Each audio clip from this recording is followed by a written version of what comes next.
pada saat saya berjumpa dengan Presiden Prabowo, saya menyampaikan hal ini, bahwa kalau kita ingin mengembalikan marwah, saya ingin katakan begini, bahwa ketika Undang-Undang KPK direvisi tahun 2019, itu berarti kita sudah mengingkari United Nations Convention Against Corruption yang kita sudah ratifikasi.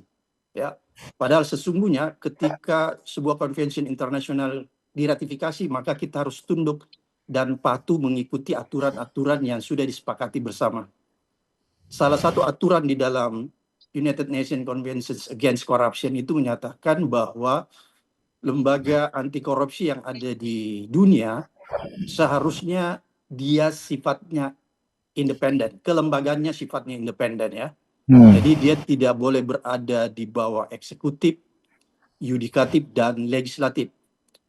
Oleh karena itu, menurut saya ketika lahir Undang-Undang 2019 yang meletakkan lembaga KPK di bawah rumpun eksekutif, itu berarti kita sudah menyalahi atau tidak mengikuti lagi apa yang dimandatkan oleh UNCIC, padahal kita sudah ratifikasi.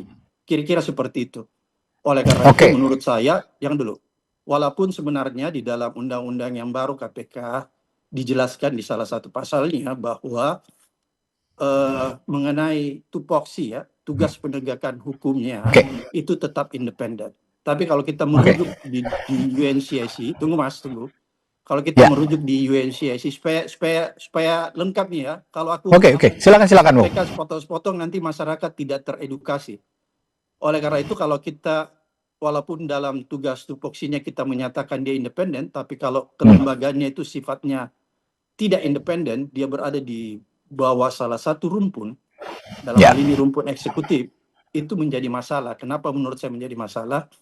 Kita bisa lihat, ya, ketika lembaga itu diletakkan di bawah rumpun eksekutif, maka aturan turunannya ketika itu mensyaratkan seluruh pegawai KPK itu haruslah menjadi ASN, aparatur sipil negara.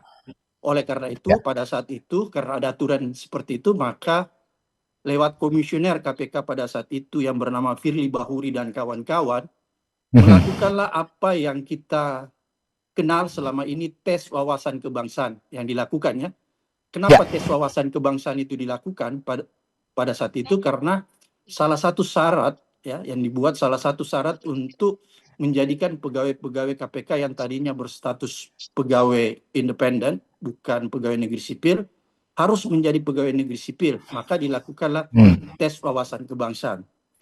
Tapi yang menjadi ironis kalau kita lihat, tes wawasan kebangsaan yang dilakukan Firly dan kawan-kawan itu adalah tes wawasan kebangsaan yang sifatnya abal-abal. Kenapa saya katakan sifatnya abal-abal? Setelah melihat pertanyaan-pertanyaan di dalam tes wawasan kebangsaan itu sama sekali tidak mencoba menggali tentang wawasan kebangsaan seseorang atau tentang nasionalisme seseorang, tapi justru banyak pertanyaan-pertanyaan yang rada-rada aneh, yang lebih kepada menggali tentang pribadi-pribadi seseorang. Sehingga saya melihat tes itu sebenarnya hanya dilakukan untuk menyingkirkan orang-orang yang selama ini punya integritas di KPK. Dan apa yang terjadi, betul dugaan kita bahwa setelah tes wawasan kebangsaan yang dilakukan, maka ada 57 orang pegawai KPK itu disingkirkan. Kenapa disingkirkan? Karena dinyatakan tidak lulus tes wawasan kebangsaan. Padahal saya paham betul ke 57 orang itu adalah orang-orang yang berprestasi waktu saya masih duduk menjadi pimpinan KPK, dan orang-orang yang punya wawasan kebangsaan yang luar biasa. Salah satu contohnya misalnya, ya, saya kasih contoh, bahwa di antara 57 orang itu ada sebagian besar dari Polri. Bahkan mereka adalah lulusan Akpol, ada lulusan terbaik dan lain-lain sebagainya, misalnya Novel dan lain-lain sebagainya, ada beberapa orang. Bayangkan saja ketika mereka masuk di Akpol, itu kan tes serupa yang menyangkut tes wawasan kebangsaan, tes nasionalisme, itu sudah dilakukan, psikotes dan lain-lain sebagainya, dan mereka dinyatakan lulus.